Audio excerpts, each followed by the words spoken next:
அன்று மாலை 6:30 மணிக்கே என் உலகம் முழுமையாக அழிந்து போனது. மாவட்ட அரசு மருத்துவமனையின் அந்த வெள்ளை பாதையில் நின்று கொண்டிருந்த டாக்டர் என்னை பார்க்க கூட இல்லை. தன் ஃபைலை மூடி வைத்துவிட்டு மிகவும் குளிர்ந்த குரலில், ஐயம் சாரி, எங்களால் அவளை காப்பாற்ற முடியவில்லை. நீங்கள் உடலை எடுத்து செல்வதற்கான ஏற்பாடுகளை செய்யுங்கள் என்றார். அந்த வார்த்தைகள் என் நெஞ்சில் ஈட்டியால் குத்துவது போல இருந்தன. என் 20 வயது மகள் மீனா, என் செல்ல குழந்தை, என் சிரிப்பு. நேற்று இரவுதான் வயிற்று வலி என்று புலம்பியதால் அவளை இங்கு அழைத்து வந்தேன். இப்போது அவள் ஒரு வெள்ளை துணியின் கீழ் அமைதியாக படுத்து கிடந்தாள். டாக்டர் சென்று விட்டார். நர்ஸ் அந்த மிஷின்களின் உயர்களை இரக்கமில்லாமல் கலற்றி எறிந்தார். அந்த பீப் பீப் சத்தமும் நின்று போனது. அதுவரை அவளது இதயம் போராடி கொண்டிருக்கிறது என்று சொல்லிக் கொண்டிருந்த சத்தம் அது. இப்போது அங்கு ஒரு பயங்கர அமைதி மட்டுமே நிலவியது. என்னை உள்ளுக்குள் அரித்து தின்ற அமைதி அது. நாங்கள் அவளை ஒரு ஆம்புலன்ஸ் மூலம் கிராமத்திற்கு திரும்ப கொண்டு வந்தோம். ஆம்புலன்ஸ் எங்கள் மண்முற்றத்தில் வந்து நின்றது. ஊரே அங்கு கூடியது. பெரிய கதறல் சத்தம் எழுந்தது. தெருவில் இருந்த இதர பெண்கள் என்னை கட்டிப்பிடித்து கொண்டு அழுதார்கள். ஆனால் நான் அழவில்லை. என் கண்கள் கல்லை போலாகிவிட்டன. நேற்று மாலை வரை என்னிடம், அம்மா இன்னைக்கு சாப்பாட்டுக்கு என்ன சமைச்ச என்று கேட்டுக்கொண்டிருந்த ஒரு பெண் இன்று மரக்கட்டையில் படுக்க வைக்கப்பட்டிருக்கிறாளே என்பதை என் மூளையால் ஏற்றுக்கொள்ளவே முடியவில்லை. கிராமத்து ஆண்கள் அவளை சுடுகாட்டிற்கு எடுத்து செல்வதற்கான வேலைகளை தொடங்கினார்கள். சிலர் காய்ந்த விறகுகளை ஏற்பாடு செய்தார்கள். சிலர் புதிய வெள்ளை துணியை கொண்டு வந்தார்கள். வெயிலின் தாக்கம் அதிகரித்து கொண்டே சென்றது. அந்த சுட்டெரிக்கும் வெயிலில் மக்களின் பேச்சுக்கள் இன்னும் கசப்பாக மாறின. எங்கள் ஊரில் இன்னமும் மக்கள் பழமைவாத எண்ணங்களுக்கு அடிமையாகவே இருக்கிறார்கள். ஒரு இளம்பெண் இறந்துவிட்டால் அவளது மறைவை கண்டு வருத்தப்படுவதை விட சந்தேக கண்ணோடு பார்ப்பதே இங்கு அதிகம். நான் முற்றத்தின் ஒரு மூலையில் அசைவற்று உட்கார்ந்திருந்தேன். அப்போது என் காதில் சில பெண்களின் கிசுகிசுப்பு விழுந்தது. பக்கத்து வீட்டுக்காரி இன்னொரு பெண்ணிடம் சொல்லிக் கொண்டிருந்தாள், இவ்வளவு சிறிய வயதில் செத்து போயிருக்காளே, கண்டிப்பா போன ஜென்மத்தில் ஏதோ பயங்கரமான பாவம் பண்ணியிருப்பா. இல்லைனா சாமி இவ்வளவு சிறு வயசுல யாரையாவது சும்மா கூட்டிட்டு போகுமா? இன்னொரு பெண் தன் தலையை ஆட்டியபடியே விஷத்தை கக்கினாள். ஆமா, இளம் வயசுல மரணம் வருதுன்னா அந்த குடும்பத்து மேலே ஏதோ கருப்பு நிழல் விழுந்திருக்குதுன்னு அர்த்தம். அதோ பாரு, அந்த அம்மா கண்ணில் ஒரு துளி கண்ணீர் கூட இல்லை. எப்படிப்பட்ட கல் நெஞ்சக்காரி பாரு. அவளின் வார்த்தைகள் என் இதயத்தை அறுத்தன. ஏற்பாடுகள் முடிவடைந்தன. புதிதாக மூங்கில் பாடை தயார் செய்யப்பட்டது. பூசாரி மந்திரங்களை ஓதிக்கொண்டிருக்க சாம்பிராணி புகை காற்றில் பரவியது. வெயில் இப்போது தலைக்கு மேல் வந்துவிட்டது. ஊர் தலைவர் தன் கம்பீரமான குரலில், சரி வாங்க, நேரமாகுது. சூரியன் மறைவதற்குள்ள அவளை பஞ்சபூதங்களில் சேர்க்கணும். தூக்குங்க அவளை என்றார். 4 பேர் அவளை தூக்குவதற்காக கைகளை முன்னால் நீட்டியதும் எனக்குள் ஏதோ பயங்கரமாக உடைந்தது. நான் ஓடிப்போய் அவளது தலையை என் மடியில் வைத்து கொண்டேன். மக்கள் என்னை பின்னால் இழுக்க பார்த்தார்கள். பைத்தியக்காரதனம் பண்ணாதே, போறவங்களை யாராலும் தடுக்க முடியாது, ஆசையை விட்டுட்டு அவளுக்கு விடை கொடு என்றார்கள். ஆனால் என் இதயம் அலறியது. நான் என் முழு பலத்தோடும் கத்தினேன், இருங்கள், ஒரே ஒரு முறை, கடைசி முறை என் மகளின் முகத்தை முத்தமிட விடுங்கள். எல்லோரும் பின்வாங்கினார்கள். ஒரு பாலாய் போன தாயின் கடைசி கதறல் இது என்று நினைத்திருக்கலாம். நான் மெதுவாக அவளது மஞ்சள் பூத்த முகத்திற்கு அருகே குனிந்தேன். அவளது கண்கள் அரைகுறையாக திறந்திருந்தன. ஏதோ சொல்ல நினைப்பதை போல இருந்தது. ஆனால் நாக்கு ஒத்துழைக்கவில்லை. உதடுகள் நீல நிறமாக மாறியிருந்தன. என் நடுங்கும் கையை அவளது குளிர்ந்த கன்னங்களில் வைத்தேன். அந்த கன்னங்களின் மென்மை இப்போது இல்லை. அங்கு மரணத்தின் விரைப்பு மட்டுமே இருந்தது. என் முகத்தை அவளது முகத்தின் அருகில் கொண்டு சென்று அவளது நெற்றியில் முத்தமிடுவதற்காக என் உதடுகளை கீழே கொண்டு சென்றபோது இயற்கையின் விதிகளையே மாற்றி அமைத்த அந்த சம்பவம் நடந்தது. அவளது வலது கண்ணின் கோடியில் இருந்து ஒரு சிறிய கண்ணீர் துளி வெளிப்பட்டது. அது மெதுவாக அவளது இமைகளின் வழியே வழிந்து நேராக என் கையில் விழுந்தது. அது சாதாரண குளிர்ந்த கண்ணீர் துளி அல்ல. அந்த கண்ணீர் துளி நிஜமாகவே கொதித்து கொண்டிருந்தது. எவ்வளவு சூடு என்றால் என் தோலே எரிய தொடங்கியது. என் ஆத்மாவே நடுங்கி போனது. அறிவியல் சொல்கிறது, இறப்பிற்கு பிறகு உடல் குளிர்ந்து போகும், இரத்தம் உறையும், செயலிழப்புகள் ஏற்படும் என்று. அப்படி என்றால் இந்த சூடான கண்ணீர் எங்கிருந்து வந்தது? ஒரு பிணம் எப்படி அழ முடியும்?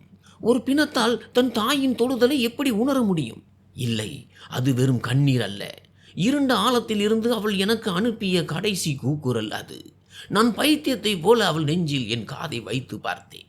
அங்கே இதய துடிப்பு இல்லை. அவளது மணிக்கட்டை பிடித்து பார்த்தேன். நாடி துடிப்பின் அறிகுறியே இல்லை. ஆனால் அந்த சூடான கண்ணீர் பொய் சொல்ல முடியாது. நான் எழுந்து பைத்தியம் போல கத்தத் தொடங்கினேன். என் மகள் மீனா உயிரோட தான் இருக்கா. பாருங்க, என் பொண்ணு அழுகிறா. அவ கண்ணில் இருந்து கண்ணீர் வருது. ஊரே உறைந்து போனது. ஒரு பெண் என்னை பலமாக உலுக்கி, உனக்கு பைத்தியம் பிடிச்சிருச்சு. இந்த அதிர்ச்சியில் உன் மூளை குழம்பி போச்சு. அது ஒருவேளை வேர்வை துளியாய் இருக்கலாம், இல்லைன்னா உன் கண்ணில் இருந்து விழுந்த கண்ணீராய் இருக்கலாம் என்றாள். ஆனால் எனக்கு தெரியுமே, 2 நாட்களாக என் கண்கள் கல்லே போயிருந்தன. ஒரு துளி கண்ணீர் கூட வரவில்லை. அந்த கண்ணீர் அவளது ஆத்மாவில் இருந்து வந்தது. நான் அங்கே கலாட்டா செய்தேன். பாடையில் இருந்த விறகுகளை தூக்கி வீசினேன். மக்கள் ஆத்திரமடைந்தார்கள். ஊர் தலைவர், இது அபசகுனம், பிணத்தின் மீது ஆசை வச்சு அவ ஆத்மாவை அலைய வைக்காதே, அவளை சுடுகாட்டுக்கு எடுத்துட்டு போக விடு என்றார். ஆனால் நான் என் மகளின் உடலுக்கு கேடயமாக விழுந்து கிடந்தேன். அவளை எடுத்துட்டு போகணும்னா முதல்ல என்னை கொல்லுங்க. என் மகள் மூச்சு விடுறா, அது உங்களுக்கு கேட்கல, அவ்வளவுதான் என்று கத்தினேன். என்னோடு கொஞ்சம் பணமும் அவளது திருமணத்திற்காக சிறுக சிறுக சேர்த்து வைத்த நகைகளும் இருந்தன. அந்த பையை எடுத்துக்கொண்டு ஊரில் சொந்தமாக டாக்ஸி வைத்திருந்த ஒரு பையனின் கால்களில் விழுந்தேன். தம்பி, என்னை நகரில் இருக்கிற பெரிய ஆஸ்பத்திரிக்கு கூட்டிட்டு போ என்று கெஞ்சினேன். மக்கள் பின்னாடி சிரித்தார்கள். சிலர் என் மீது பரிதாபப்பட்டார்கள். இந்த அம்மா இனி பைத்தியக்கார ஆஸ்பத்திரிக்கு தான் போகும், பிணத்தை தூக்கிட்டு ஆஸ்பத்திரிக்கு போகுது என்றார்கள். நான் யாரை பற்றியும் கவலைப்படவில்லை. என் மகள் மீனாவின் அசைவற்ற குளிர்ந்த உடலை என் மடியில் போட்டுக்கொண்டு டாக்ஸியின் பின் சீட்டில் உட்கார்ந்தேன். வழி நெடுகிலும் அவளது காதில் கிசுகிசுத்து கொண்டே வந்தேன். நீ பயப்படாதடி, உன் அம்மா இருக்கேன்ல, நீ திரும்பி மட்டும் வந்துடு. உன்னை யாருக்கும் தீக்கரையாக்க விட மாட்டேன். நான் பேசுறது கேக்குதாடி? 2 மணி நேர பயணம் அது. ஆனால் எனக்கு அது 2 நூற்றாண்டுகளைப் போல இருந்தது. டாக்ஸி கண்ணாடியின் வெளியே ஓடும் மரங்களை பார்க்கும்போது காலம் வேகமாக ஓடுவதாகவும் என் மகளின் எஞ்சிய ஆயில் மணலை போல கையில் இருந்து நழுவுவதாகவும் தோன்றியது. ஒவ்வொரு கணமும் எனக்கு பயமாக இருந்தது. ஒருவேளை அந்த சூடான கண்ணீர் அவள் செய்த கடைசி முயற்சியாக இருந்துவிட்டாள். நகரத்தின் பெரிய மல்டி ஸ்பெஷாலிட்டி ஆஸ்பத்திரியின் அவசர சிகிச்சை பிரிவிற்கு அவளை தூக்கி கொண்டு நான் சென்றபோது அங்கிருந்த டாக்டர்களும் நர்சுகளும் என்னை பார்த்து அதிர்ச்சி அடைந்தார்கள். கலைந்த தலைமுடி, கலைந்த தோற்றத்தோடு ஒரு தாய், அவளது மடியில் பார்க்கிற எவரும் இறந்து விட்டாள் என்று சொல்லக்கூடிய ஒரு பெண். ஒரு இளம் டாக்டர் முன்னால் வந்து பரிசோதித்து பார்த்துவிட்டு, அம்மா, நீங்கள் என்ன பண்ணுறீங்க? இவங்களை எதுக்கு இங்கே கூட்டிகிட்டு வந்தீங்க? இவங்க உடம்புல விரைப்புத்தன்மை வரப்போகுது. இவங்க இப்போ இந்த உலகத்தில் இல்லை என்றார். நான் அந்த டாக்டரின் கால்களை பிடித்து கொண்டேன். என் கண்ணீரால் அவரது காலணிகளை நனைத்தேன். டாக்டர் ஐயா, என் மகளோட கண்ணில் இருந்து கண்ணீர் வந்தது. அது சூடா இருந்தது. அதை என் தோல்ல நான் உணர்ந்தேன். நீங்க ஒரே ஒரு முறை ஸ்கேன் பண்ணி பாருங்க. என் தாய்மைக்காகவாவது அவளை அந்த மிஷின்ல வச்சு பாருங்க என்று இறந்தேன். உணர்ச்சிகளை அறிவியல் நம்பாது என்று அந்த டாக்டர் எனக்கு புரிய வைக்க முயன்றார். ஆனால் என் கண்ணில் இருந்த அந்த பைத்தியக்காரத்தனமான நம்பிக்கையை கண்டு அங்கிருந்த மூத்த அதிகாரி நிதானித்தார். அவருக்கு ஒருவேளை தன் தாயின் ஞாபகம் வந்திருக்கலாம். அவர் உடனடியாக உத்தரவிட்டார். சரி, இவளை உடனே சிடி ஸ்கேன் மற்றும் எம்ஆர்ஐ பண்ண கூட்டிட்டு போங்க. அந்த தாயின் மன திருப்திக்காகவது செய்யுங்க. என்னை வெளியே நிற்க வைத்தார்கள். என் மகளை அந்த பெரிய இரும்பு மிஷினுக்குள் கொண்டு சென்றார்கள். வெளியே நான் ஆஸ்பத்திரியின் குளிர்ந்த தரைதளத்தில் உட்கார்ந்திருந்தேன். நாலாபுறமும் அமைதி. அந்த மிஷினின் மெல்லிய சத்தம் மட்டுமே கேட்டுக்கொண்டிருந்தது. நான் நம்பிய ஒவ்வொரு தெய்வத்திடமும் மனதார வேண்டிக் கொண்டிருந்தேன். 15 நிமிடங்கள் கூட ஆகியிருக்காது. திடீரென ஸ்கேன் அறையிலிருந்து பெரிய அலார சத்தம் ஒலித்தது. உள்ளே சிவப்பு விளக்கு எரிய தொடங்கியது. அமைதியாக உள்ளே சென்ற டாக்டர்கள் இப்போது வேர்வையில் நனைந்து வெளியே ஓடி வந்தார்கள். அவர்களின் முகங்கள் பேயறிந்தது போல் வெளுத்து போயிருந்தன. அவர்கள் சத்தமாக கத்தினார்கள். சீக்கிரம் கோடுபுழு அறிவிங்க, வெண்டிலேட்டர் டீமை கூப்பிடுங்க, கார்டியாலஜிஸ்டை உடனே இங்கே வர சொல்லுங்க. இந்த பொண்ணு சாகல. ஆஸ்பத்திரி பாதை எங்கும் பெரும் பரபரப்பு ஏற்பட்டது. நர்சுகள் மருந்துகளுடனும் ஆக்சிஜன் சிலிண்டர்களுடனும் ஓடி வந்தார்கள். டாக்டர் கத்தினார். இவளுக்கு இதய துடிப்பு இல்லை, நாடி துடிப்பும் இல்லை. ஆனால் இவளோட மூளையில் ஒரு பகுதியில் பயங்கர அசைவு இருக்கு. இது எப்படி சாத்தியம்? இது மருத்துவ வரலாற்றிலேயே மிகவும் விசித்திரமான சம்பவம். நான் அந்த கதவின் நிழலில் நின்று கொண்டு அனைத்தையும் பார்த்து கொண்டிருந்தேன். என் கண்ணில் இப்போது கண்ணீர் பெருக்கெடுத்தது. என் நம்பிக்கை உண்மையாகிவிட்டது. மரணம் அவளை தொட்டது உண்மைதான். ஆனால் என் தாய்மையின் சூடு அவளது ஆத்மாவை முழுமையாக பிரிய விடவில்லை. ஆனால் அதே நேரத்தில் தலைமை டாக்டரின் அலறல் அனைவரையும் உறைய வைத்தது. அவர் மானிட்டரை சுட்டி காட்டி, இவளோட மூளை உயிர் வாழ்கிறது, அது மட்டும் இல்லை, அது ஏதோ சிக்னலை அனுப்புகிறது, இந்த பெண் ஏதோ சொல்ல முயற்சி செய்கிறாள், அப்புறம் இவள் உடம்புக்குள்ள இது என்ன இருக்கு, ஒரு மனித உடலுக்குள்ள இருக்கவே கூடாத ஒன்று ஸ்கேனில் தெரிகிறதே என்றார். என் மகள் மீனா இறக்கவில்லை. ஆனால் அவள் எந்த பயங்கரமான ரகசியத்தோடு திரும்பி வந்து கொண்டிருந்தாலோ அது மரணத்தை விடவும் கொடூரமானது. ஸ்கேன் அறைக்கு வெளியில் இருந்த அந்த பாதை எனக்கு நரகமாக மாறியது. மிஷின்களில் இருந்து வந்த சத்தம் என் காதில் சுத்தியலால் அடிப்பதை போலிருந்தது.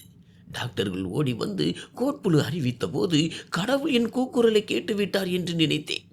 ஆனால் அந்த டாக்டர்களின் முகத்தில் இருந்த பயத்தை பார்த்தபோது என் இதயம் நழுவியது. கிட்டத்தட்ட 20 ஆண்டுகளாக அந்த ஆஸ்பத்திரியில் பணியாற்றிய ஒரு மூத்த டாக்டருடைய கைகள் நடுங்கிக் கொண்டிருந்தன. அவர் தன் உதவியாளரிடம், உடனே முதன்மை அறுவை சிகிச்சை நிபுணருக்கும் போலீஸுக்கும் தகவல் சொல்லுங்க என்றார். போலீஸ் என்ற பெயரை கேட்டதுமே என் உடம்பில் நடுக்கம் எடுத்தது. கடைசியில் போலீஸுக்கு என்ன தேவை வந்தது? என் மகளுக்கு ஏதேனும் பயங்கரம் நடந்திருக்கிறதா? டாக்டர் என்னை அவரது அறைக்கு அழைத்து சென்றார். அங்கிருந்த அமைதி எவ்வளவு ஆழமாக இருந்ததென்றால் என் இதய துடிப்பே எனக்கு கேட்டது. டாக்டர் மேஜை மீது இருந்த தண்ணீர் கண்ணாடியை என் பக்கம் தள்ளி, அம்மா, நீங்கள் சொன்னது உண்மைதான். உங்கள் மகளோட மூச்சு காற்றும் இதய துடிப்பும் மிஷினில் தெரியலை, ஆனால் அவளோட மூளை மின்னல் வேகத்தில் வேலை செய்யுது. இதை மருத்துவ அறிவியலில் லாக்ட் இன் சிண்ட்ரோம் அப்படின்னு சொல்லுவோம். இது மிக கடுமையான அபூர்வமான ஒரு நிலை. மனிதனின் உடல் கல்லை போல அசைவற்று போகும். இதயம் எவ்வளவு மெதுவாக துடிக்கும் என்றால் அந்த மனிதன் இறந்து விட்டான் என்றே மிஷின்களும் நினைத்துவிடும். ஆனால் மூளை அனைத்தையும் கேட்கும், அனைத்தையும் உணரும் என்றார். என் ஆத்மாவே நடுங்கி போனது. கிராமத்தில் அவளுக்கு பாடை கட்டிய போது, மக்கள் அவளை அபசகனம் என்று திட்டிய போது, அவளது கழுத்தில் மாலை போட்ட போது, அவளை பாடையில் கிடத்திய போது, அவள் இதையெல்லாம் கேட்டுக்கொண்டிருந்தாள் என்ற எண்ணமே என்னை உலுக்கியது. அவள் கத்த நினைத்திருப்பாள், என்னை அழைக்க நினைத்திருப்பாள். ஆனால் அவளது குரல் அவளுக்கு ஒத்துழைக்கவில்லை. அவள் தன் சொந்த பிணத்தை போன்ற உடலுக்குள் சிறைப்பட்டு இருந்தாள். ஆனால் டாக்டரின் முகத்தில் இருந்த பயம் இன்னும் மாறவில்லை. அவர் எக்ஸ்ரே பிலிமை வெளிச்சத்திற்கு நேராக பிடித்து அதில் தெரிந்த ஒரு மங்கலான உருவத்தை விரலால் சுட்டி காட்டி அவர் சொன்னார், அவள் உயிரோடு இருப்பது ஆச்சரியம் இல்லை.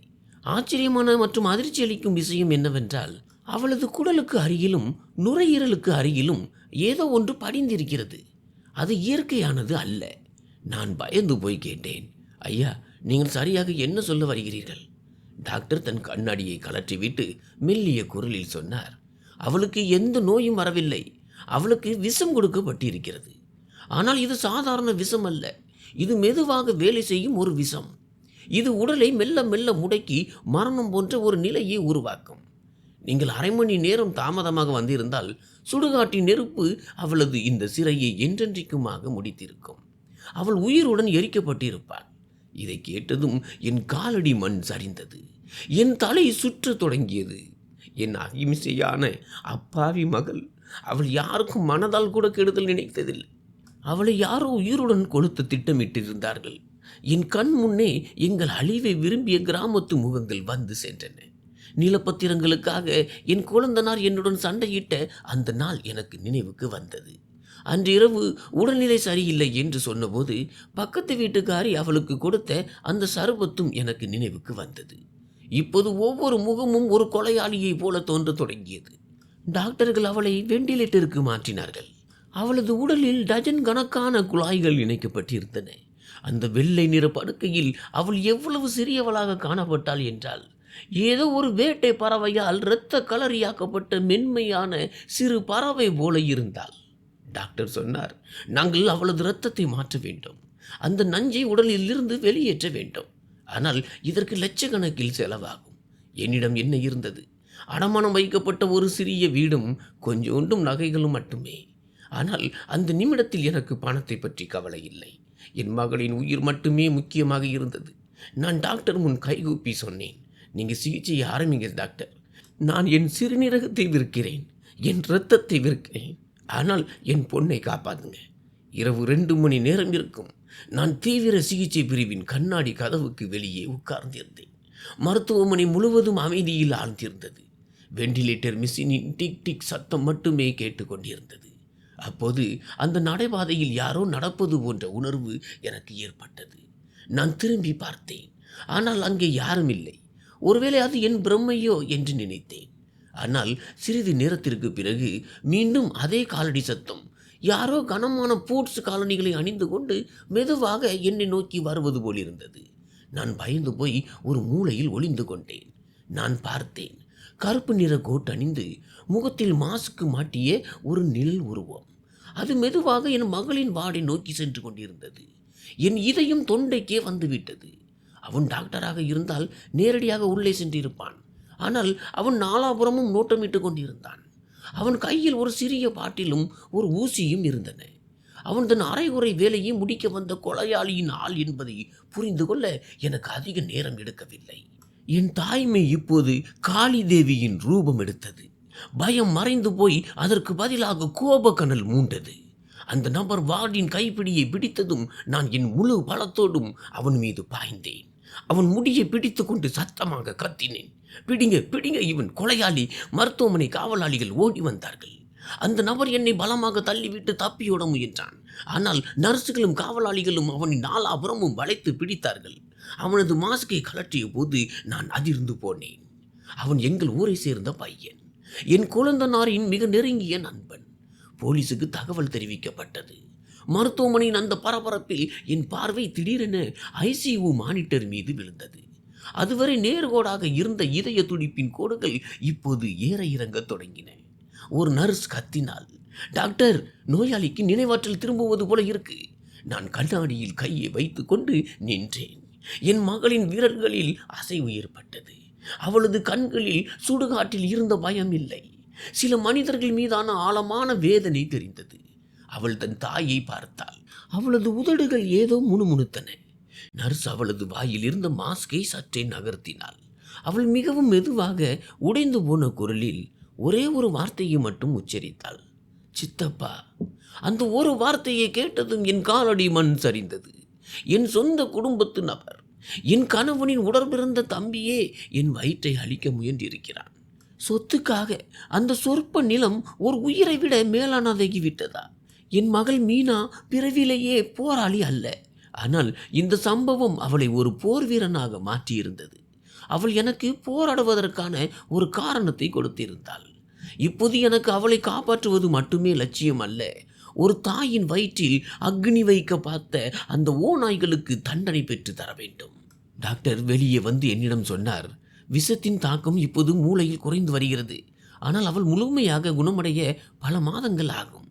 எல்லாவற்றையும் விட பெரிய விஷயம் என்னவென்றால், அவள் மீண்டும் ஒருபோதும் நடக்க முடியாமல் போகலாம். ஏனென்றால் அந்த விஷம் அவளது தண்டுவட நரம்புகளை கடுமையாக பாதித்துள்ளது. என் இதயம் நொறுங்கியது. 20 வயது, ஆயுள் முழுவதும் ஊனம்.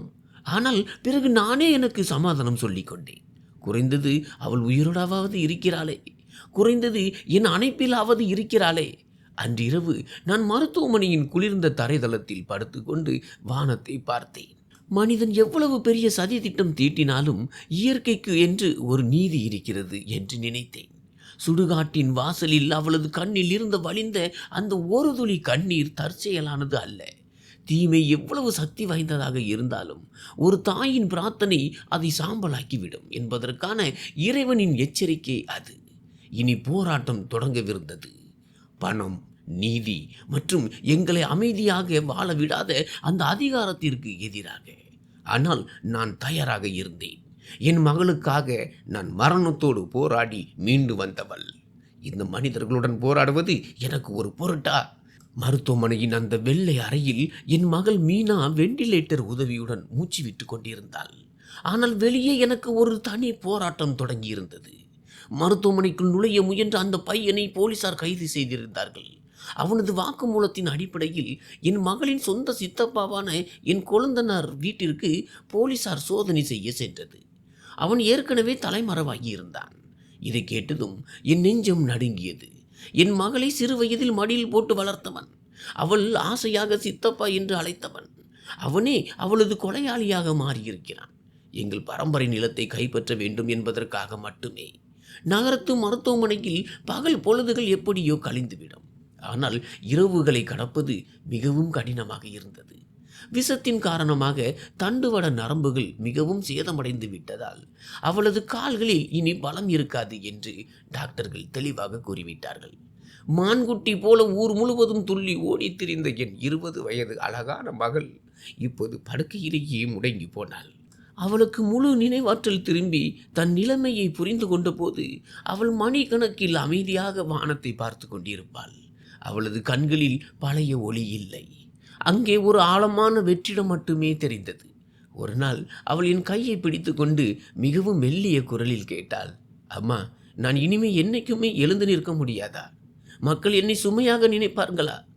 நான் அவளது நெற்றியில் முத்தமிட்டு கண்ணீரை விழுங்கியபடியே சொன்னேன், நீ சுமை இல்லையடி, நீ என் பெருமை. மரணத்தையே ஜெயித்து வந்தவளை இந்த சிறிய ஊனம் தடுத்திட முடியாது. நீ தைரியத்தை மட்டும் இழக்காதே. ஆனால் உண்மையான சோதனை அப்போதுதான் தொடங்கியது. மருத்துவமனை கட்டணம் மழை போல எங்கள் முன் நின்றது. என்னிடம் இருந்ததெல்லாம் தீர்ந்து போனது. கிராமத்து வீட்டை விற்பனை செய்வதற்காக பேச்சுகள் நடந்தபோது ஊரிலிருந்து சில செல்வாக்கு மிக்க மனிதர்கள் மருத்துவமனைக்கு வந்தார்கள். அவர்கள் துக்கம் விசாரிக்க வரவில்லை, என்னை மிரட்டுவதற்காக வந்தார்கள். அவர்கள் சொன்னார்கள், இதை பாரு, போலீஸில் கொடுத்த புகாரை திரும்ப பெறு. சொந்த குடும்பத்து ஆளையே ஜெயிலுக்கு அனுப்பினா சமூகம் என்ன சொல்லும்? நடந்தது நடந்து போச்சு. இப்போ உன் மகளோட எதிர்காலத்தை பற்றி யோசி. புகாரை திரும்ப பெறு, நாங்கள் உனக்கு உதவி செய்கிறோம். அவர்கள் பேசியதை கேட்டு என் ரத்தம் கொதித்தது. நான் ஆத்திரத்துடன் சொன்னேன், எதிர்காலமா? என் மகளோட எதிர்காலத்தை அந்த அரக்கன் அன்னைக்கே அழிச்சிட்டான். என்னைக்கு அவ உணவில விஷத்தை கலந்தானோ அன்னைக்கே என் மகளோட பாடையை தூக்கும்போது பாவம் புண்ணியம் பேசின இந்த சமூகம் இப்போ நீதி கேட்கும்போது ஏன் வாயை மூடிட்டு இருக்கு? எனக்கு உங்களோட உதவி தேவையில்லை. நான் பிச்சை எடுத்து வீதியில் தூங்குவேன். ஆனால் என் மகளோட குற்றவாளியை சந்தோஷமாக வாழ விட மாட்டேன். ஊர் மக்கள் எங்களை ஒதுக்கி வைத்தார்கள்.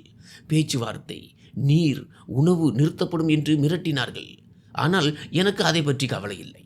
மருத்துவ செலவை சமாளிப்பதற்காக மருத்துவமனைக்கு அருகில் இருந்த ஒரு சிறிய ஹோட்டலில் பாத்திரம் கழுவும் வேலையை செய்ய தொடங்கினேன். பகல் முழுவதும் வேலை செய்வது, இரவு முழுவதும் மகளின் அருகில் அமர்ந்து அவளது கால்களை நீவி விடுவது, இது சாத்தியமில்லை என்று டாக்டர்கள் சொன்னார்கள். ஆனால் சுடுகாட்டில் அவள் சிந்திய அந்த சூடான கண்ணீர் துளி மீது எனக்கு நம்பிக்கை இருந்தது. அது மரணத்தையே வென்று திரும்பி வந்திருக்கும் போது அவளால் மீண்டும் நடக்கவும் முடியும். ஒரு நாள் இரவு நான் களைப்படைந்து அவள் அருகில் தூங்கிக் கொண்டிருந்த போது யாரோ அறைக்குள் நுழைவதை உணர்ந்தேன்.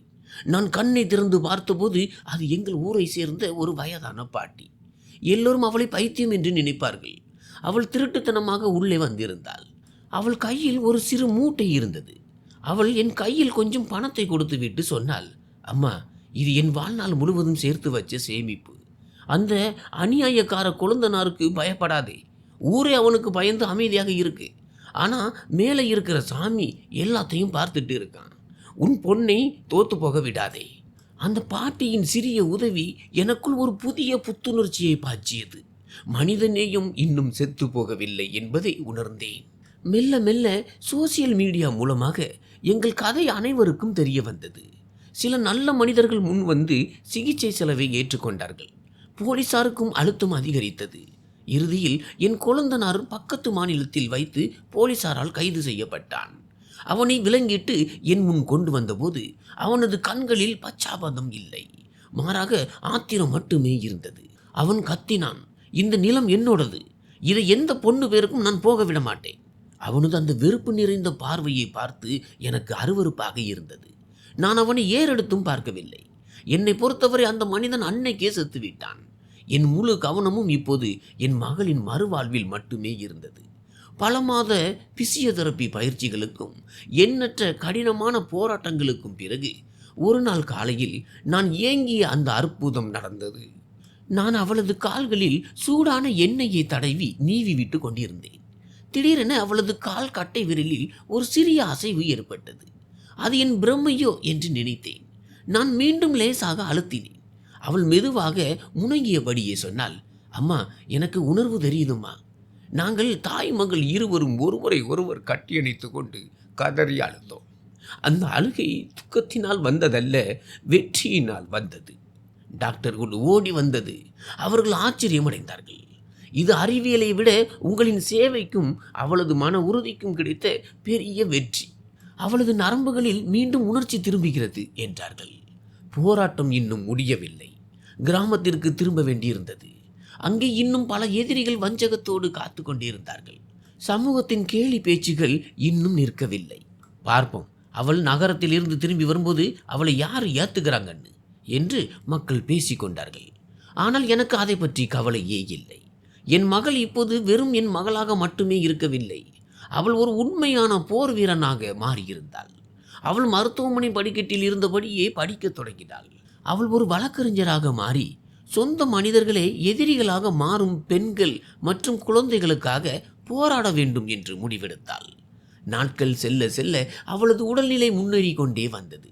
நாங்கள் மருத்துவமனையிலிருந்து டிஸ்சார்ஜ் ஆகி மீண்டும் எங்கள் கிராமத்தை நோக்கி புறப்பட்டோம். எந்த கிராமத்தில் இருந்து ஒரு முறை அவளது பாடை புறப்பட்டதோ அதே கிராமத்திற்கு. எங்கள் டாக்ஸி கிராமத்தின் எல்லைக்குள் நுழைந்தபோது பெரும் கூட்டம் கூடியிருந்தது. சிலர் வெட்கத்தால் தலைகுனிந்து நின்றார்கள். சிலர் இன்னும் வெறுப்போடு எங்களை பார்த்தார்கள். ஆனால் என் மகள் காரின் கண்ணாடியை கீழே இறக்கி புன்னகையோடு எல்லோரையும் பார்த்தாள். அவளது அந்த ஒற்றை புன்னகை ஆயிரக்கணக்கான கேலி பேச்சுகளுக்கும் அவமானங்களுக்கும் பதிலடி கொடுத்தது. வீட்டை அடைந்ததும் எல்லாமே சீரழிந்து கிடப்பதை கண்டோம். கொழுந்தனாரின் குடும்பத்தினர் வீட்டை கைப்பற்ற முயன்றிருந்தார்கள். ஆனால் போலீசாரை கண்டு ஓடிவிட்டார்கள். வீட்டு முற்றத்தில் அதே விறகுகள் இன்னும் கிடந்தன. அவளது ஈம சடங்கிற்காக கொண்டு வரப்பட்ட அதே விறகுகள். நான் அந்த விறகுகளை எடுத்து சமையல் அறையில் அடுப்பை பற்ற வைத்தேன். என் மகளிடம் சொன்னேன், பார்த்தாயா கண்ணம்மா, எந்த நெருப்பில் உன்னை எரிக்க நினைத்தார்களோ இன்று அதே நெருப்பில் உனக்காக உணவு சமைக்கப் போகிறேன். இது நம் புதிய வாழ்க்கையின் தொடக்கம். அன்றிரவு நாங்கள் இருவரும் முற்றத்தில் தூங்கினோம். வானத்தில் நட்சத்திரங்கள் மின்னிக் கொண்டிருந்தன. எங்கும் அமைதி நிலவியது. ஆனால் அது பயமுறுத்தும் அமைதி அல்ல. நாம் போராட முடிவெடுக்காதவரை மட்டுமே பயம் இருக்கும் என்பதை நான் உணர்ந்தேன். அன்றிரவு நான் என் டைரியில் எழுதினேன், மரணம் வரலாம், சொந்த மனிதர்களே துரோகம் செய்யலாம், சமூகமும் புறக்கணிக்கலாம். ஆனால் ஒரு தாயின் நம்பிக்கையும் காதலையும் யாராலும் வீழ்த்த முடியாது. மனிதன் எவ்வளவு பெரிய சதி திட்டம் தீட்டினாலும் ஒரு தாய் உறுதியாக நிமிர்ந்து நின்றால் அவள் யமதர்மனின் கையில் இருந்தும் தன் குழந்தையை போராடி மீட்டு கொண்டு வந்து விட முடியும். ஆனால் கதையில் இன்னும் ஒரு பெரிய திருப்பம் மீதம் இருந்தது. குழந்தனார் சிறையில் அடைக்கப்பட்டிருந்தான். ஆனால் நகரில் வாழ்ந்து வந்த அவனது மகன் அமைதியாக இருக்கும் ரகம் அல்ல. அவன் எங்களுக்கு எதிராக ஒரு புதிய மற்றும் ஆபத்தான சதியை தீட்ட தொடங்கியிருந்தான். திடீரென ஒரு நாள் இரவில் எங்கள் வீட்டிற்கு வெளியே சில அடையாளம் தெரியாத வாகனங்கள் வந்து நின்ற போதுதான் எங்களுக்கு இது தெரிய வந்தது. கிராமத்தின் குளிர்ந்த காற்றில் இப்போது ஒரு விசித்திரமான கிசுகிசுப்பு பரவியிருந்தது. நாங்கள் வீட்டிற்கு திரும்பியிருந்தோம். ஆனால் இது நான் ஆசையோடு பராமரித்த வீடாக இல்லை. இங்குள்ள சுவர்களில் இப்போது சொந்த மனிதர்களின் வெறுப்பு நாற்றம் வீசியது. என் குழந்தனார் சிறையில் இருந்தான். ஆனால் அவனது வாலிப மகன் சுமித் நகரில் ரவடிகளுடன் சுற்றி திரிந்தவன். இப்போது கிராமத்திற்கு திரும்பியிருந்தான். அவன் வெளிப்படையாகவே ஊராரிடம் சொல்லி கொண்டு திரிந்தான், அந்த கிழவியையும் அவளோட ஊனமுற்ற பொண்ணையும் இந்த வீட்டில் நான் வாழ விட மாட்டேன். ஒரு நாள் இரவில் என் மகளின் கால்களில் சூடான துணி பத்திகளை நான் கட்டி கொண்டிருந்த போது திடீரென எங்கள் பழமையான மரக்கதவில் பலமான உதை விழுந்தது. வெளியே சுமித்து நின்று கொண்டிருந்தான். அவனுடன் 4-5 ஆட்கள் இருந்தார்கள். அவர்கள் கைகளில் தடிகளும் தீப்பந்தங்களும் இருந்தன. அவனின் கண்களில் அதே இரத்த வெறி இருந்தது. அன்று அவனது தந்தையின் கண்களில் நான் பார்த்த அதே வெறி. அவன் கர்ச்சித்தான், பெரியம்மா, சாமான்களை மூட்டை கட்டு, இந்த ஊரை விட்டு ஓடிப்போ. இந்த வீடும் நிலமும் என் அப்பனோடது. இங்கே இருக்கணும்னா பத்திரத்தில் கைரேகை வை, இல்லைன்னா அரைகுறையாக செத்து கிடக்கிற உன் பொண்ணை கூட்டிட்டு எங்கேயாவது பிச்சை எடு. இன்னும் சரியாக உட்கார கூட முடியாத என் மகள் மீனா என் கையை பலமாக பிடித்து கொண்டாள். அவளது முழு உடலும் நடுங்கி கொண்டிருந்தது. ஆனால் அன்று என் மனதில் இருந்த பயம் முற்றிலும் மறைந்து போயிருந்தது. நான் கதவு வரை சென்று நிமிர்ந்து நின்று நெஞ்சை நிமிர்த்தி சொன்னேன், சுமித், இந்த வீடு உன் பெரியப்பாவோடது, என் புருஷனோடது. என் மகள்தான் இதற்கு சட்டபூர்வமான வாரிசு. உன்னால் முடிஞ்சதை செய்துக்கோ. ஆனால் நான் இங்கிருந்து ஓர் அடி கூட பின்வாங்க மாட்டேன். சுமித் சிரித்து கொண்டே எச்சிலை உமிழ்ந்து சொன்னான், பார்க்கலாம் நீ எவ்வளவு வீரத்தை காட்டுறன்னு. இந்த ஊரில் உனக்கு யாராவது ஒருத்தன் ஆதரவாக நிற்பானான்னு பார்ப்போம். அடுத்த நாளிலிருந்தே அவர்கள் எங்கள் வாழ்க்கையை நரகமாக்கினார்கள். கிணற்றில் தண்ணீர் எடுப்பதற்கு தடை விதித்தார்கள். ரேஷன் கடைக்காரர்களை மிரட்டி எங்களுக்கு தானியம் கொடுக்க விடாமல் தடுத்தார்கள். இரவின் இருட்டில் எங்கள் வீட்டின் மீது கற்களை வீசி எறிந்தார்கள். என் மகளால் இரவில் தூங்க முடியவில்லை. அவள் அழுது கொண்டே சொன்னாள், அம்மா வா, இங்கிருந்து போயிடலாம், இந்த ஆளுங்க நம்மளை கொன்னுடுவாங்க. துயரத்தில் என்னை பார்த்தும் ஒரு துளி தண்ணீர் கூட கேட்காத அதே ஊர் மக்கள் தான் இவர்கள். நான் அவளை என் நெஞ்சோடு அணைத்து கொண்டு சொன்னேன், இல்லையடி கண்ணம்மா, இன்னைக்கு நாம் ஓடி போயிட்டா இந்த நிலத்தை மட்டுமில்லை, உன் மரியாதையும் அவங்க பறிச்சிடுவானுங்க. நாம் போராடித்தான் ஆகணும். அப்போது ஒரு நாள் மதியம் நான் அடுப்பை பற்ற வைத்து கொண்டிருந்த போது ஊரை சேர்ந்து அதே பாட்டி மூச்சு வாங்க ஓடி வந்தாள். சுமித் நகரத்தில் இருந்து சில லாயர்களையும் ரவுடிகளையும் வரவழைத்திருப்பதாகவும் போலி பத்திரங்களை தயாரித்து எங்கள் வீட்டை பறிமுதல் செய்ய போவதாகவும் சொன்னாள். இந்த செய்தியை கேட்டதும் என் காலடி மண் சரிந்தது. சட்ட போராட்டம் நடத்துவதற்கு பணம் தேவைப்பட்டது. என்னிடமோ இப்போது ஒரு பைசா கூட மீதமில்லை. ஆனால் மாலையில் என் மகள் எனக்கு சொன்ன ஒரு விஷயம் என் கண்களில் நம்பிக்கை கதிரை ஒளிர செய்தது. அவள் சொன்னாள், அம்மா, நீ என் கால்களை நீவி விடுகிறாய் அல்லவா, இனி அதை செய்யாதே. இப்போ நான் நிமிர்ந்து நின்னே ஆகணும். நான் லாயர் ஆகணும்னு ஆசைப்பட்டேன்ல, முதல்ல இந்த வீட்டிற்கான போராட்டத்தை நானே லட்சியமாய் எடுத்து போராடுறேன்.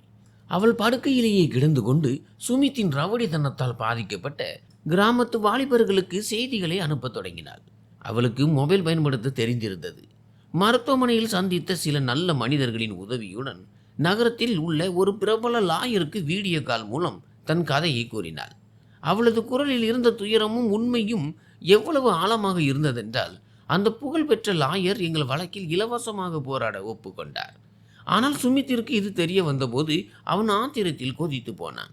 இந்த பெண் பேச தொடங்கிவிட்டால் தன் சாம்ராஜ்யமே சரிந்துவிடும் என்று அவன் நினைத்தான். அன்றிரவு கிராமத்தில் திருவிழா நடந்து கொண்டிருந்தது. அனைவரும் தங்கள் வேலைகளிலும் கொண்டாட்டங்களிலும் பிஸியாக இருந்தார்கள். திடீரென எங்கள் வீட்டின் பின்புறத்தில் இருந்து புகையின் நாற்றம் வர தொடங்கியது. நான் ஜன்னல் வழியே வெளியே பார்த்தேன். என் உடலே நடுங்கி போனது. சுமித்தும் அவனது ஆட்களும் எங்கள் வீட்டை சுற்றி காய்ந்த பொருட்களையும் மண்ணெண்ணையும் ஊற்றி தீ வைத்திருந்தார்கள். அவர்கள் எங்களை உயிருடன் கொளுத்த முயன்று கொண்டிருந்தார்கள். சுடுகாற்றில் தோற்றுப்போன அதே திட்டத்தை இப்போது தங்கள் சொந்த கைகளால் நிறைவேற்ற பார்த்தார்கள். நெருப்பு விளம்புகள் வேகமாக பரவின. எங்கள் பழைய வீடு மரத்தாலும் மண்ணாலும் ஆனது என்பதால் நொடி பொழுதில் தீப்பற்றி எரிய தொடங்கியது. நான் கத்தினேன், காப்பாத்துங்க, யாராவது காப்பாத்துங்க. ஆனால் திருவிழாவின் ஆரவாரத்தாலும் மேலதாள சத்தத்திலும் என் குரல் மறைந்து போனது. என் மகளை தூக்க முயன்றேன். ஆனால் அவள் கனமாக இருந்தாள். என் பலமும் தீர்ந்து போயிருந்தது. புகை நுரையீரலுக்குள் நிரம்பியது. நான் அவளை தரையில் இழுத்து கொண்டே கதவை நோக்கி சென்றேன். அம்மா, அம்மா, என்னை இங்கேயே விட்டுடு, நீ உன் உயிரை காப்பாற்றிக்கோ என்று அவள் கத்தினாள். நான் அவளது கன்னத்தில் பலமாக ஒரு அறை அறைந்து அழுது கொண்டே சொன்னேன், வாயை மூடு, மரணத்தின் வாயில் இருந்தே உன்னை பறித்து வந்த இந்த தாய் இந்த சாதாரண நெருப்பில் உன்னை எரிய விட்டு விடுவேனா? அப்போதுதான் அந்த அற்புதம் நடந்தது. என் மகள் மீனா இனி ஒருபோதும் நிற்க முடியாது என்று மருத்துவர்கள் சொன்ன அதே மகள் என் மீது நேராக விழ பார்த்த எரியும் மரக்கம்பத்தை பார்த்தாள். அவள் தன் முழு உயிரையும் பணையும் வைத்தாள். பயத்தின் மற்றும் தாய்மையின் அந்த எல்லை கட்ட தருணத்தில் அவளது மரத்து போன கால்களின் நரம்புகளில் மீண்டும் உணர்ச்சி விழித்து கொண்டது. அவள் ஒரே பாய்ச்சலில் நிமிர்ந்து நின்றாள். என்னை பலமாக பின்னுக்கு தள்ளினாள். அந்த கம்பம் டப் என்று கீழே விழுந்தது. நாங்கள் தப்பித்தோம். என் மகள் மீனா தன் சொந்த கால்களில் நின்று கொண்டிருந்தாள். அவள் நடுங்கிக் கொண்டிருந்தாலும், அவளது முகத்தில் வலியின் வரிகள் தெரிந்தாலும் அவள் நிமிர்ந்து நின்றாள். நாங்கள் எப்படியோ அந்த எரியும் வீட்டிலிருந்து வெளியே வந்தோம். வெளியே சுமித் மண்ணெண்ணெய் கேனுடன் நின்று கொண்டிருந்தான். எங்களை உயிருடன் பார்த்ததும் அவன் அதிர்ந்து போனான். அவன் என் மீது கை ஓங்கிய கணத்தில் என் மகள் செய்தி அனுப்பியிருந்த அந்த கிராமத்து வாலிபர்கள் தடிகளுடன் அங்கே வந்து சேர்ந்தார்கள். அவர்களுடன் போலீஸ் ஜீப்பும் வந்தது. சுமித் தப்பியோட முயன்றான். ஆனால் போலீசார் அவனை பிடித்து கொண்டார்கள். அன்றிரவு எங்கள் வீடு எரிந்து சாம்பலானது. ஆனால் என் மகளின் தன்னம்பிக்கை இமயமலையை விட உயர்ந்து நின்றது. இதுவரை வேடிக்கை பார்த்து கொண்டிருந்த ஊர் மக்கள் இப்போது சுமித்திற்கு எதிராக சாட்சி சொல்ல முன் வந்தார்கள். ஒரு தனி தாயும் இறந்து விட்டதாக அறிவிக்கப்பட்ட அவளது மகளும் அநீதிக்கு எதிராக எப்படி போராடினார்கள் என்பதை அவர்கள் புரிந்து கொண்டார்கள்.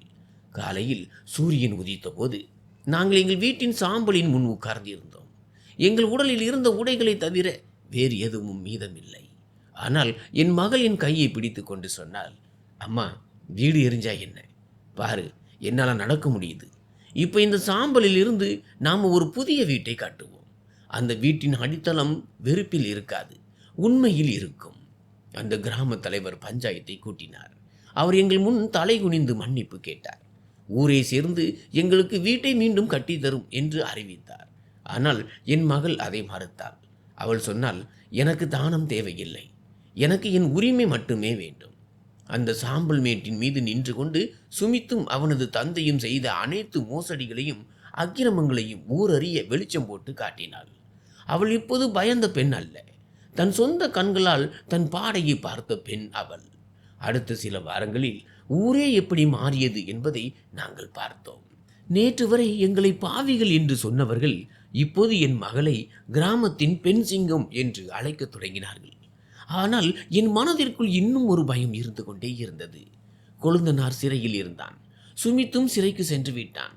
ஆனால் இது முடிவா, அல்லது இன்னும் ஏதேனும் அடர்ந்த ரகசியம் வெளிப்பட மீதம் இருக்கிறதா? ஏனெனில் அவளுக்கு கொடுக்கப்பட்ட நஞ்சு மிகவும் விலை உயர்ந்தது மற்றும் அபூர்வமானது என்று மருத்துவர்கள் கூறியிருந்தார்கள். ஒரு சாதாரண கொழுந்தனாருக்கும் சுமித்திற்கும் அவ்வளவு பணமும் செல்வாக்கும் எங்கிருந்து வந்தது? இதன் பொருள் ஒன்றுதான். திரைக்கு பின்னால் இருந்து யாரோ காய்களை நகர்த்தி கொண்டிருக்கிறார்கள். யாரோ ஒருவன், இதுவரை நாம் நமது மிகப்பெரிய நல விரும்பியாக நினைத்த ஒருவன். அன்றைய இரவு என் வீட்டை பறித்து கொண்டது உண்மைதான். ஆனால் என் மகளின் கால்களுக்கு இழந்த பலத்தை திருப்பி கொடுத்திருந்தது. கிராமத்து பள்ளிக்கூடத்தின் ஒரு சிறிய அறையில் எங்களுக்கு தற்காலிக அடைக்கலம் கிடைத்தது. சுமித்தும் அவனது தந்தையும் கம்பிகளுக்கு பின்னால் இருந்தார்கள். கிராம மக்கள் இப்போது எங்களுக்கு ஆதரவாக நின்றார்கள். ஆனால் என் மனதில் ஒரு முள் இன்னும் குத்தி கொண்டே இருந்தது. மருத்துவர் கொடுத்த அந்த தகவல் என்னை தூங்க விடவில்லை. அவ்வளவு விலை உயர்ந்த நஞ்சு ஒரு சாதாரண மனிதனின் கைக்கு எட்டாது. ஒரு நாள் மதியம் என் மகள் வெயிலில் நடக்கும் பயிற்சி செய்து கொண்டிருந்த போது நகரத்தின் அந்த மூத்த மருத்துவரிடமிருந்து அழைப்பு வந்தது. அவரது குரலில் சற்றே தீவிரத்தன்மை இருந்தது. அவர் சொன்னார், அம்மா, விஷ பரிசோதனை அறிக்கை வந்துவிட்டது. உங்கள் மகளின் உடலில் கண்டறியப்பட்ட நஞ்சு வழக்கமாக தீவிர சிகிச்சை பிரிவில் உள்ள நோயாளிக்கு அளிக்கப்படும் சில மருந்துகளில் பயன்படுத்தப்படுவது. ஆனால் மிகவும் கட்டுப்பாடான அளவில். இந்த குறிப்பிட்ட ரசாயனத்தின் விநியோகம் கடந்த மாதத்தில் நகரத்தில் உள்ள ஒரே ஒரு அறக்கட்டளையிலிருந்து மட்டுமே நடந்துள்ளது. நான் நடுங்கும் குரலில் கேட்டேன், எந்த ட்ரஸ்ட் டாக்டர்? அவர் அந்த பெயரை கூறியதும் என் கையில் இருந்த ஃபோன் கீழே விழுந்தது. அது அதே அறக்கட்டளையின் பெயர்தான். அதன் தலைவர் எங்கள் கிராமத்தின் மிகவும் மதிப்புமிக்க மனிதரான ஊர் பெரியவர். என் கணவர் இறந்த பிறகு எங்களுக்கு ஆறுதல் கூறிய ஊர் பெரியவர். சுமித்தை போலீசில் ஒப்படைக்க உதவி செய்வது போல் நடித்த அதே ஊர் பெரியவர். கிராமத்தின் தெய்வ பிறவி என்று நான் நினைத்த அதே மனிதன். என் தலையே சுற்றியது. ஊர் பெரியவருக்கும் எங்களுக்கும் என்ன சம்பந்தம்? அவர் கோடீஸ்வரர் ஆயிற்றே. அவருக்கு எங்கள் 2 ஏக்கர் நிலம் எதற்கு தேவைப்படுகிறது? அன்றிரவு மகள் தூங்கியதும் நான் எச்சரிக்கையாக ஊர் பெரியவரின் பங்களாவை நோக்கி சென்றேன். எனக்கு பதில்கள் தேவைப்பட்டன. பங்களாவின் பின்பகுதியில் ஒளிந்து கொண்டு நான் கேட்ட அந்த விஷயம் என் காலடி மண்ணை மட்டுமல்ல, என் முழு இருப்பையுமே உலுக்கி எரிந்தது. பங்களாவின் ஒரு அறையில் ஊர் பெரியவர் யாரோ ஒருவருடன் போனில் பேசிக் கொண்டிருந்தார். அவரது குரலில் அந்த மென்மை இல்லை, மாறாக கொடூரம் தாண்டவம் ஆடியது. அவர் சொல்லிக் கொண்டிருந்தார், சுமித்தும் அவனது அப்பனும் முட்டாள்கள். அந்த பெண் அமைதியாக சாக வேண்டும் என்பதற்காகத்தான் நானே அந்த நஞ்சை கொடுத்தேன். அவளது தகப்பன் இறப்பதற்கு முன் எங்கோ மறைத்து வைத்த அந்த பத்திரங்கள் எனக்கு கிடைக்க வேண்டும் என்பதற்காகத்தான். போலீஸ் ஆழமான விசாரணை நடத்தினால் 20 வருடங்களுக்கு முன்பு நடந்த அந்த விபத்தில் அவளது தகப்பனை நான் தான் கொலை செய்தேன் என்ற ரகசியம் வெளியே வந்துவிடும். இப்போது அந்த பெண்ணையும் அவளது தாயையும் நிரந்தரமாக வழியிலிருந்து அகற்ற வேண்டும். இல்லை என்றால் என் அதிகாரமே மண்ணோடு மண்ணாகிவிடும். என் தொண்டையில் இருந்து அலறல் வெளியே வர பார்த்தது. ஆனால் கையை வாயில் வைத்து அதை அடக்கினேன். என் கணவரின் மரணம் விபத்து அல்ல. அவரையும் இந்த மனிதன் தான் கொன்றிருக்கிறான். இப்போது என் மகளையும். என் முழு உடலும் ஆத்திரத்தில் கொதித்தெழுந்தது. எனக்கு அங்கிருந்து ஓடிவிட வேண்டும் போல் இருந்தது. ஆனால் எதிர்பாராத விதமாக என் கால் ஒரு காய்ந்த கிளையின் மீது பட்டது. யாரது அங்கே? ஊர் பெரியவரின் கர்ச்சனை காதில் விழுந்தது. நான் என் முழு உயிரையும் பிடித்து கொண்டு காட்டை நோக்கி ஓடத் தொடங்கினேன். பின்னால் இருந்து அவரது ஆட்கள் ஓடி வரும் சத்தம் கேட்டது. இருண்ட இரவு, அடர்ந்த காடு, என் நுரையீரலில் நிறைந்த குளிர்ந்த காற்று. இன்று என் தாய்மையின் கதை முடியப் போகிறது என்று நினைத்தேன். நான் ஓடி சென்று ஒரு பழைய குகைக்கு அருகில் விழுந்தேன். அங்கே ஒளிந்து கொண்டு இரவை கழித்தேன். இரவில் நான் அழுவதை நிறுத்தினேன். இரவிலேயே முடிவெடுத்தேன், இனி நான் வெறும் தாயல்ல, நீதியின் வாள். காலை விடிந்ததும் நான் நேரடியாக காவல் நிலையத்திற்கு செல்லவில்லை. ஏனென்றால் ஊர் பெரியவரின் செல்வாக்கு அங்கேயும் இருக்கும் என்று எனக்கு தெரியும். நான் பள்ளிக்கூடத்தை அடைந்து என் மகளிடம் எல்லாவற்றையும் சொன்னேன். அவள் பயந்து விடுவாள் என்று நினைத்தேன். ஆனால் அவளது கண்களில் நெருப்பு பிளம்பு தெரிந்தது. அது எனக்கு புதிய தைரியத்தை கொடுத்தது. அவள் சொன்னாள், அம்மா, அவனுங்க நம்மளை பிரித்தது மட்டுமல்ல, அப்பாவையும் நம்ம கிட்ட இருந்து பறிச்சிருக்கானுங்க. இப்போ இந்த அதிகார விளையாட்டை நாம் தோற்க போறதில்லை, அவனுங்க தான் தோற்க போறானுங்க. என் மகள் அன்றே லாயர் படிப்பிற்கான தீவிர பயிற்சியை தொடங்கினாள். தன் பழைய தோழிகளையும் ஊர் பெரியவரின் அக்கிரமங்களால் நசுக்கப்பட்ட கிராமத்து வாலிபர்களையும் ஒன்றிணைத்தாள். நாங்கள் ஒரு திட்டம் தீட்டினோம். ஊர் பெரியவர் குறிப்பிட்ட அந்த பத்திரங்களை நாங்கள் கண்டுபிடிக்க வேண்டும். என் கணவர் இறப்பதற்கு முன் ஒரு பழைய இரும்பு பெட்டியை பற்றி பேசியது எனக்கு நினைவுக்கு வந்தது. அதை எங்கள் பரம்பரை கிணற்றுக்கு அருகில் உள்ள கொட்டகையில் புதைத்து வைத்திருந்தார். நாங்கள் அங்கே சென்று மணிக்கணக்கில் தோண்டிய பிறகு ஒரு சிறிய இரும்பு பெட்டியை கண்டெடுத்தோம். அதற்குள் சில பழைய ஃபைல்களும் ஒரு டைரியும் இருந்தன. அந்த டைரியில் என் கணவர் எழுதியிருந்தார், ஊர் பெரியவர் கிராமத்தின் அரசு நிலங்களை கைப்பற்ற எப்படி போலி பத்திரங்களை தயாரித்தார் என்றும், அதை எதிர்த்தவர்களை வழியிலிருந்து எப்படி அகற்றினார் என்றும். என் கணவரிடம் அவருக்கு எதிரான வலுவான ஆதாரங்கள் இருந்தன. அதனால்தான் அவர் படுகொலை செய்யப்பட்டிருந்தார். நாங்கள் அந்த பெட்டியை வெளியே எடுத்த கணத்தில் ஊர் பெரியவரின் ஆட்கள் எங்களை வளைத்து பிடித்தார்கள். ஊர் பெரியவரே நேரில் வந்திருந்தார். அவர் சொன்னார், அந்த ஃபைலை என்னிடம் கொடுத்து விடு. உன் மகள் மரணத்தின் வாசலில் இருந்து திரும்பி வந்தாள். ஆனால் இன்று உங்கள் இருவரையும் நானே நேராக அங்கு அனுப்பி வைக்கிறேன். என் மகள் மீனா முன்னால் வந்தாள். அவள் நடுங்கிக் கொண்டிருந்தாள். ஆனால் அவளது அடிகள் தளரவில்லை. அவள் உரத்த குரலில் சொன்னாள், பெரியவரே, நீங்கள் எங்களை கொல்லலாம், ஆனால் இந்த உண்மையை உங்களால் கொல்ல முடியாது. நான் இந்த அனைத்து தகவல்களையும், இந்த டைரியின் பக்கங்களையும் ஏற்கனவே ஒரு நேர்காணலில் காட்டிவிட்டேன். நகரத்தின் பெரிய நிருபர்களும் ஐஜி ஐயாவும் இந்த நொடியில் எங்களை நேரலையில் பார்த்து கொண்டிருக்கிறார்கள். ஊர் பெரியவரின் முகம் கருத்து போனது. அவர் பாய்ந்து வந்து மொபைலை பிடுங்க முயன்றார். ஆனால் அதற்குள் தொலைவில் இருந்து காவல்துறையின் சைரன் சத்தம் முழங்கியது. இந்த முறை வந்தது கிராமத்து போலீஸ் அல்ல, அது நகரத்தின் சிறப்பு படை. அவர்களுக்கு என் மகள் ஏற்கனவே இமெயில் மூலமாக அனைத்து ஆதாரங்களையும் அனுப்பியிருந்தாள். ஊர் பெரியவரை அங்கே தரைமட்டமாக்கி கைகளோட விலங்கிட்டார்கள். இதுவரை பயந்து கொண்டிருந்த கிராம மக்கள் வெளியே வந்து அவர் மீது உமிழத் தொடங்கினார்கள். எந்த மனிதனை தங்களின் அன்னதான பிரபு என்று நினைத்தார்களோ அவனே தங்களின் கொலையாளியாக மாறியிருந்தான். அவரை அழைத்து செல்லும் போது அவர் திரும்பி என் மகளை பார்த்தார். என் மகள் அவரது கண்களை நேருக்கு நேர் பார்த்து சொன்னால், என்னை சுடுகாட்டிற்கு அனுப்ப பார்த்தீர்கள் அல்லவா? பாருங்கள், இன்று உங்கள் சொந்த பாவத்திற்காகவே சுடுகாடு அலங்கரிக்கப்பட்டிருக்கிறது. எல்லாமே முடிவுக்கு வந்தது. குற்றவாளிகள் கம்பிகளுக்கு பின்னால் அடைக்கப்பட்டார்கள். ஆனால் போலீஸ் வாகனங்கள் சென்ற உடனேயே என் மகள் திடீரென தரையில் சுருண்டு விழுந்தாள். அவளது மூக்கிலிருந்து இரத்தம் வழிய தொடங்கியது. விஷத்தின் அந்த பாதிப்பு, எதை நாங்கள் முடிந்து விட்டது என்று நினைத்தோமோ அது அவளது உடலை மீண்டும் தாக்கி இருந்தது. நஞ்சின் எஞ்சிய நச்சு துகள்கள் எப்போது வேண்டுமானாலும் உயிரை பறிக்கக்கூடும் என்று மருத்துவர்கள் கூறியிருந்தது நினைவுக்கு வந்தது. நான் அவளை என் மடியில் போட்டுக்கொண்டு மீண்டும் அதே அலறலை எழுப்பினேன். அன்று சுடுகாட்டில் எழுப்பிய அதே கதறல். கடவுள் இவ்வளவு இரக்கமற்றவனா? ஒரு போரில் வென்ற பிறகு அந்த போர் வீரனையே பறித்து கொண்டு விடுவானா? மருத்துவமனையின் அதே வெள்ளை பாதை, அதே மருந்துகள் வீசும் காரமான நாற்றம், அதே அமைதி. ஆனால் இந்த முறை நான் தனியாக இல்லை. ஒரே மருத்துவமனைக்கு வெளியே நின்று கொண்டிருந்தது. என் மகள் தீவிர சிகிச்சை பிரிவில் மரணத்துடன் தன் கடைசி போரை போராடி கொண்டிருந்தாள். மருத்துவர் வெளியே வந்தார். அவரது முகத்தில் தோல்வியின் சாயல் படிந்திருந்தது. அவர் என் தோள் மீது கை வைத்து சொன்னார், நாங்கள் எங்களின் அனைத்து முயற்சிகளையும் செய்துவிட்டோம். ஆனால் அவளது உடலின் முக்கிய உறுப்புகள் செயல்படுவதை நிறுத்திவிட்டன. இனி ஏதேனும் அற்புதம் மட்டுமே அவளை காப்பாற்ற முடியும். நீங்கள் சென்று அவளை பாருங்கள். ஒருவேளை இது அவளது கடைசி நிமிடமாக இருக்கலாம். என் கால்கள் மரத்து போயின. இதுதான் முடிவா? இவ்வளவு போராட்டம், இவ்வளவு துயரம், அந்த சுடுகாட்டில் இருந்து மீண்டு வந்தது, கண்ணீரை காப்பாற்றியது, எல்லாமே வீண்தானா? நான் கனத்த அடிகளுடன் அவள் அருகே சென்றேன். அவள் இயந்திரங்களால் சூழப்பட்டு இருந்தாள். ஆனால் அவளது முகத்தில் ஒரு விசித்திரமான அமைதி நிலவியது. தன் கடமையை செய்து முடித்துவிட்ட நிறைவை போல நான் அவளது கையை பிடித்தேன். இந்த முறை அவளது கை குளிர்ந்து போயிருக்கவில்லை. அதில் லேசான கதகதப்பு இருந்தது. நான் அவளது காதில் மெதுவாக சொன்னேன், கண்ணம்மா, நீ சொன்னாய் அல்லவா நாம புதிய வீடு கட்டுவோம் என்று. நீ லாயராவா என்று சொன்னாய் அல்லவா. பார், வெளியே ஊரே உனக்காக நிற்கிறது. நீ தோற்று போகக்கூடாதுடி. அவள் மிகவும் சிரமப்பட்டு தன் கண்களை திறந்தாள். அவளது கண்களில் இப்போது எந்த பயமும் இல்லை. அவள் சைகையால் என்னை அருகில் அழைத்தாள். உடைந்த குரலில் சொன்னாள், அம்மா, என் வீடு கட்டப்பட்டு விட்டது. நான் குற்றவாளிகளுக்கு தண்டனை வாங்கி தந்து விட்டேன். அப்பாவின் பெயரை பரிசுத்தமாக்கி விட்டேன். இப்போ எனக்கு ரொம்ப களைப்பாக இருக்குமா. நான் அழுது கொண்டே அவளை கட்டி கொண்டேன். இல்லை, நீ களைப்படையக்கூடாது. நீ என் பெண் சிங்கம்.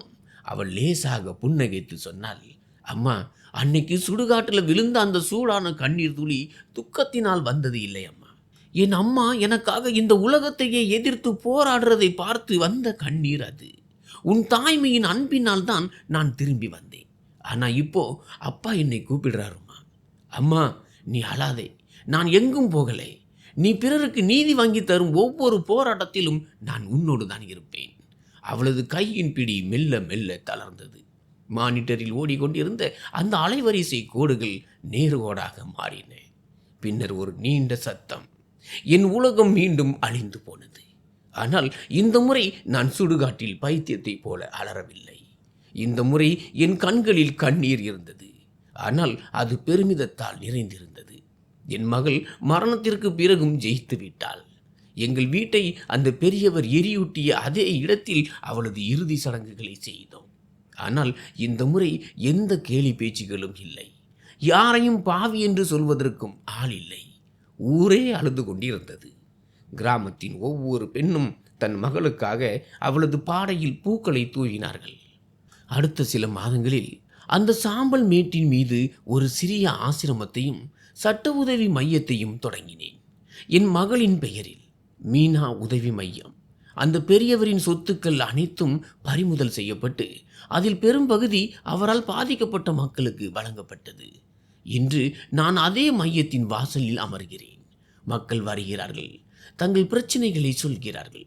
நான் அவர்களுக்காக போராடுகிறேன். என் மகள் இன்றைக்கும் என்னுடன் இருப்பதாகவே நான் உணர்கிறேன். ஏதேனும் ஒரு ஏழைக்கு நீதி கிடைக்கும் போதெல்லாம் அவளது அதே புன்னகை எனக்கு நினைவுக்கு வருகிறது.